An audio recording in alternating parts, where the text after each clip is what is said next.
మీకు అవకాశం ఇస్తాను. శివశంకర్ గారు, అంటే టీడీపీ జనసేన వైసీపీ నుంచి ఏ లీడర్ వస్తారా, ఎక్కడ టికెట్లు ఇద్దామన్న ఆలోచనలో ఉన్నారు, బలమైన అభ్యర్థులు లేరు అన్న అంశాన్ని వైసీపీ ఇప్పుడు ప్రస్తావిస్తోంది.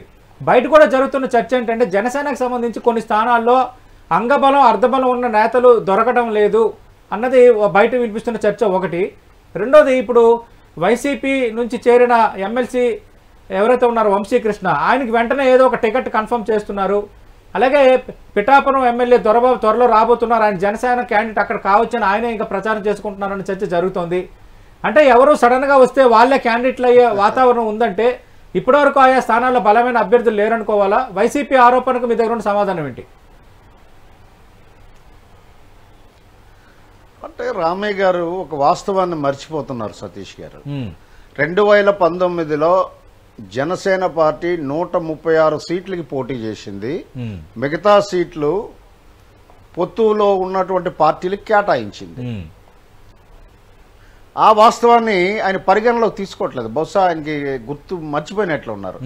వైసీపీ నాయకులకి అందరికీ కూడా సెలెక్టివ్ ఎమ్నీషియా వచ్చింది అనమాట.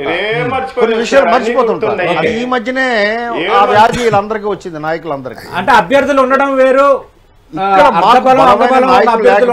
ప్రశ్నే ఉత్పన్నం కాదు.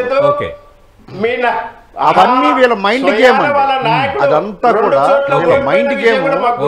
YCP mind game తెరదీసింది.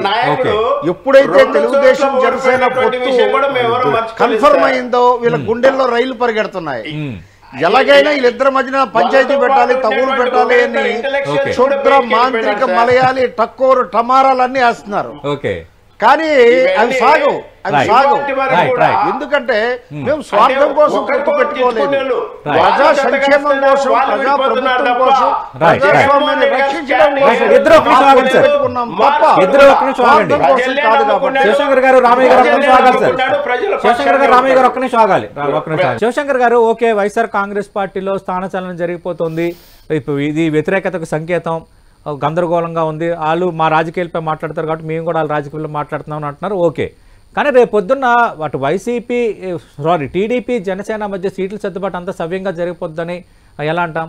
కొందరేమో 50 సీట్లు ఎట్టి పరిస్థితుల్లో జనసేనకి ఇవ్వాల్సిందని బయట మాట్లాడుతున్నారు, లేదు 70 సీట్లు అడిగారంటున్నారు. ఇచ్చే సీట్లు ఖచ్చితంగా 30 లోపే ఉండొచ్చు, 25 అన్న లెక్క ఒకవైపు చర్చ జరుగుతోంది. మరోవైపు జనసేన బలంగా అడుగుతున్న సీట్లలో కొందరు టీడీపీ నేతలు 6-7 చోట్ల మాకు ఇవ్వాల్సింది ఇది మన సీట్ అన్న వాదన ఒకవైపు, అలాగే జనసేన నుంచి కూడా అదే వాదన ఉందంటున్నారు రెండో వైపు. నాలుగోది, బీజేపీ కోసం ఎదురు చూస్తున్నామని మీ పార్టీ అధినేత అన్నారు, టీడీపీ నేతలు అంటున్నారు. ఒకవేళ భారతీయ జనతా పార్టీ వస్తే మళ్ళీ వాళ్ళకి సీట్లు కేటాయింపు తర్వాత కొంత ప్రాధాన్యతలు మారుతాయి. అంటే మీది కూడా సవ్యంగా అంతా అయిపోతుంది, కూల్గా అయిపోతుందని ఎలా అనుకుంటాం? అంటే సతీష్ గారు, ఇవన్నీ ఏంటంటే ఇప్పుడు మీరు ఏవైతే సందేహాలు వ్యక్తం చేశారో అవన్నీ కూడా ఏంటంటే యూట్యూబ్ ఛానల్స్ లో ఛాన్స్ ఇస్తాను సార్. రామయ్య గారు మీకు ఛాన్స్ ఇస్తా, అధికార పార్టీ మీకు ఛాన్స్ ఇస్తా. రామయ్య గారికి ఇచ్చేయండి, అంతా మాట్లాడతారు. ఊహాగానాలు, వాళ్ళ ఆశా దృక్పథం, వాళ్ళు ఆ ఆశ మీద ఉన్నారు. ఏంటి అని అంటే వీళ్ళ మధ్య సీట్ల పంచాయతీ రావాలి, వీళ్ళు విడిపోవాలి, వీళ్ళు తగులాడుకోవాలి, వాళ్ళు ఆ వ్యూహం పంతున్నారు అధికార పార్టీ. ఆ ట్రాప్ లో పడరండి జనసేన పార్టీ కానీ, తెలుగుదేశం పార్టీ కానీ, బీజేపీ కానీ. మా పార్టీలో ఆ చర్చలు మా అధినేత, తెలుగుదేశం అధినేత చంద్రబాబు నాయుడు గారి మధ్యలో సాగుతున్నాయి. ఖచ్చితంగా అత్యంత డిసిప్లిన్ ఉన్న పార్టీ మా రెండు. ఒకసారి అధినేత నిర్ణయాలు తీసుకుంటే ఎవరు దాన్ని అసంతృప్తి కానీ, అసమ్మతి కానీ, వ్యతిరేకత కానీ ఉండే క్వశ్చనే లేదు సతీష్ గారు.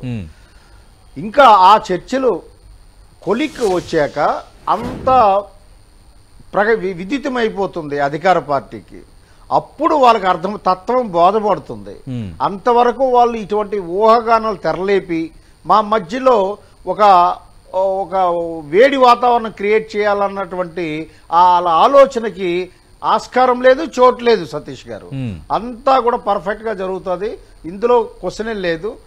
ఎందుకంటే ఒక కామన్ పర్పస్, ఆంధ్రప్రదేశ్ ప్రజలని రక్షించాలనే ఉద్దేశంతో ఈ పొత్తు వచ్చింది కాబట్టి ఎవరికి ఇందులో స్వార్థం లేకుండా ప్రజల ముందు కాపాడాలి, ప్రజాస్వామ్యాన్ని కాపాడాలి, రాజ్యాంగాన్ని కాపాడాలి, అన్న 3 ఉద్దేశాలతో ఈ పొత్తు ఏర్పడింది కాబట్టి ఖచ్చితంగా అందరూ అర్థం చేసుకుంటారు.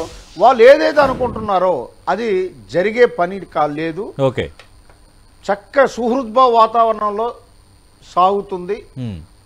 మా దళం అంతా రెడీగా ఉంటుంది. కాకపోతే ముందు చేశారు కాబట్టి ఇంకా చేయలేదు అని అంటారు.